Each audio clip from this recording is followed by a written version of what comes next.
Bonjour, alors moi effectivement j'ai choisi de ne pas faire PowerPoint parce que je me suis dit j'ai pas de chiffres pour parler des associations, il y a peu de chiffres, voire pas, et pas non plus de littérature. Par contre, il faut savoir que les associations de patients et les associations sont aussi référencées sur Internet. Le plus souvent, elles ont des sites Internet où on peut retrouver aussi dans des sites comme La Vie Autour, Mon Réseau Cancer du Sein, Mon Réseau Cancer du Poumon, etc. Et également dans des structures hospitalières au sein des RI, comme à l'Institut Bergonié, où un certain nombre d'associations sont aussi présentes à l'intérieur de Bergonié et coordonnées par le Conseil du volontariat. Alors je vais juste me présenter aussi en 2 mots pour ceux qui ne me connaissent pas.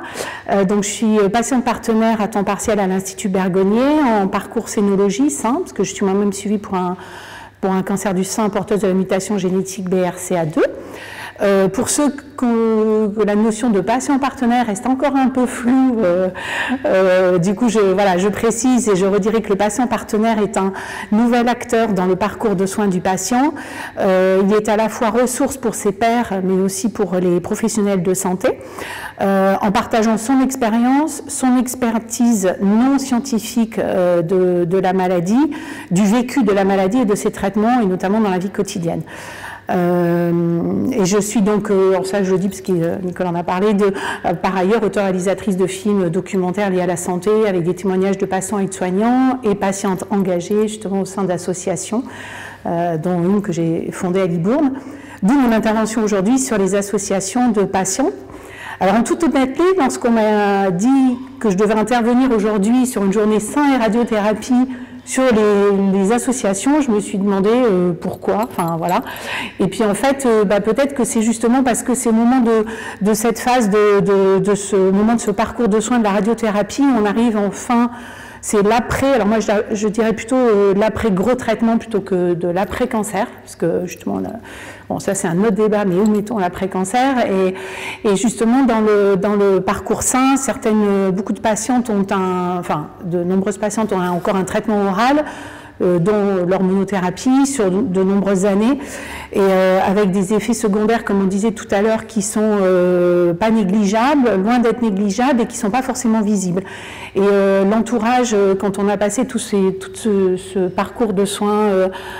intense entre la chimiothérapie, les opérations, la radiothérapie, pense qu'on est guéri, mais pour la patiente, justement, dans notre tête, on n'est pas encore ni reconstruite et on n'a pas l'impression d'être guéri, et on n'entend pas forcément ce mot-là, et on est encore en traitement oral pour certaines qui rappellent la maladie au quotidien. Et c'est justement ce décalage qui peut se créer à ce moment-là avec l'entourage professionnel, amical, familial, aussi bienveillant soit-il. Et moi, je pense que c'est peut-être à ce moment-là que le rôle des associations peuvent aussi aider, est important et primordial à ce moment-là. Alors bien sûr, elles le sont tout au long du parcours, dès l'annonce, mais chacun va voir les associations ou les utilise comme il le sent, c'est aussi un chemin personnel, mais il faut que les patientes soient au courant de ces nombreuses associations qui existent. À l'annonce d'un cancer du sein, on passe dans un monde parallèle inconnu où très vite justement la vie est rythmée par des rendez-vous médicaux très intenses et très souvent avec le souhait de vouloir continuer à vivre comme avant, mais ça ne sera jamais plus comme avant, et parfois avec le sentiment justement d'être débordé entre ces rendez-vous médicaux, ce qu'on veut continuer à gérer, et notamment chez les femmes, avec le travail, les enfants, la vie de famille, la vie de femme, voilà, et tous ces effets secondaires et ces rendez-vous médicaux. Et puis au moment à la fin de la radiothérapie, à la fois on est heureuse parce que tout s'arrête, enfin le plus gros est passé, mais ces rendez-vous qui étaient du coup alors quotidiens, parce que voilà on y va quotidiennement pendant de nombreuses semaines, ces rendez-vous s'espacent dans le temps médicaux et même sur plusieurs mois. Et c'est à ce moment-là que la plupart des patientes sont épuisées, fatiguées par le traitement. Il y a beaucoup d'entre elles parlent justement à ce moment-là de ce sentiment d'abandon, d'être perdue, de se retrouver seule face à la maladie, à son parcours de vie. Elle a une réalité de la vie du quotidien qui n'est plus la même, avec une notion d'épée de Damoclès qui, à ce moment-là, est fortement ressentie, et cette peur de la récidive aussi, avec un besoin de se reconstruire physiquement, mais aussi moralement, avec donc beaucoup parlent, et c'est vraiment, moi j'en avais parlé dans un film, c'est vraiment cette phase justement de down ou étonnamment, du coup, d'où le décalage avec l'entourage, parce qu'on est peut-être moins bien moralement, alors que justement l'entourage pense que tout devrait aller bien, puisqu'on est sorti des grosses phases de gros traitements.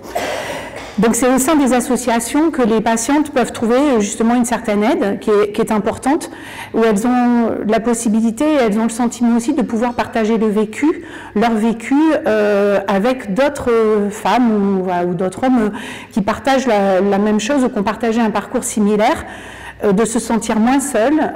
et justement d'être accompagné. Et il ne faut pas oublier aussi que ces associations, comme on l'a dit tout à l'heure aussi sur ce qui est proposé au sein de l'Institut Bergonié, c'est aussi pour les aidants. Bon, des fois, il y a plus de mal à faire déplacer les aidants, mais ces associations sont, même si c'est des associations de patientes, peuvent aussi être une grande aide pour les aidants. Puis il faut dire aussi que les associations jouent aussi un rôle de lien social, un lien entre l'hôpital et la ville, parce que notamment pour les personnes qui habitent loin de leur centre de soins, ça leur permet aussi de trouver des soins de support ou d'accompagnement proches de chez elles. Ça aussi, il ne faut pas l'oublier. Alors en cancer du sein, il existe un tissu associatif qui est très important. Ce n'est pas forcément le cas dans tous les cancers et dans les différents organes. Alors sur Bordeaux, le maillage des associations est très important et très qualitatif. Et j'ai pu me rendre compte, moi, en parcourant la France avec mon film, que c'est pas évident aussi dans d'autres villes, c'est pas, et voire dans des territoires qui sont plus isolés ou plus ruraux, qui sont pas les grandes villes, où là effectivement les gens peuvent, ou justement ils en ont besoin puisqu'éloignés de leur centre de soins, il n'y a pas forcément les associations. Et donc c'est aussi pour cela que certaines patientes créent leur association pour répondre à un besoin réel sur un territoire. Moi, ça a été mon cas sur le Libournais, parce qu'il y avait rien, et pourtant Libourne, pour moi, je considère que c'est à côté de Bordeaux, moi j'y viens souvent, mais à la fois, c'est à la fois proche et à la fois éloigné, parce qu'on vient pour les traitements, mais en fait, pour faire des ateliers d'accompagnement, comme l'activité physique adaptée, l'art-thérapie, les groupes d'échange, c'est plus compliqué,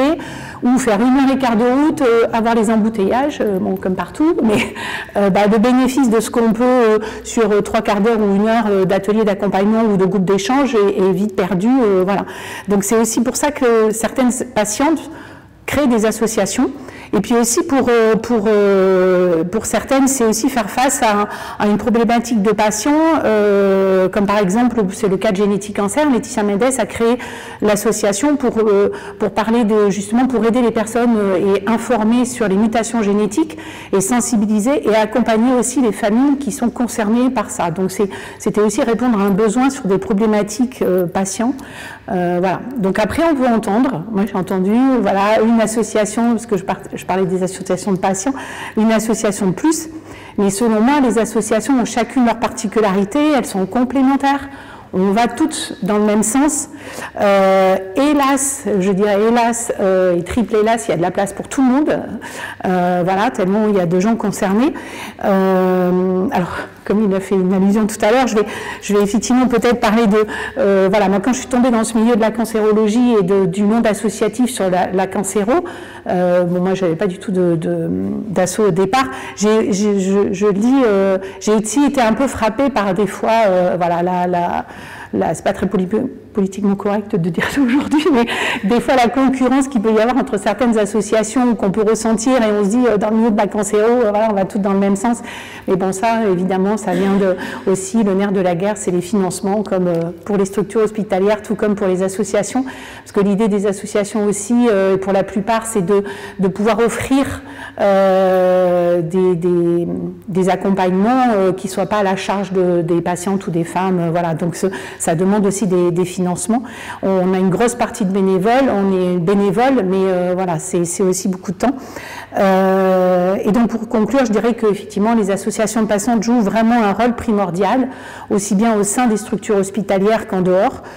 pendant le parcours de soins, dès l'annonce, mais aussi bien après et longtemps après, qu'il ne faut pas hésiter, même si on a des rendez-vous médicaux de surveillance 2 ans ou 3 ans après, on peut en ressentir le besoin et qu'il faut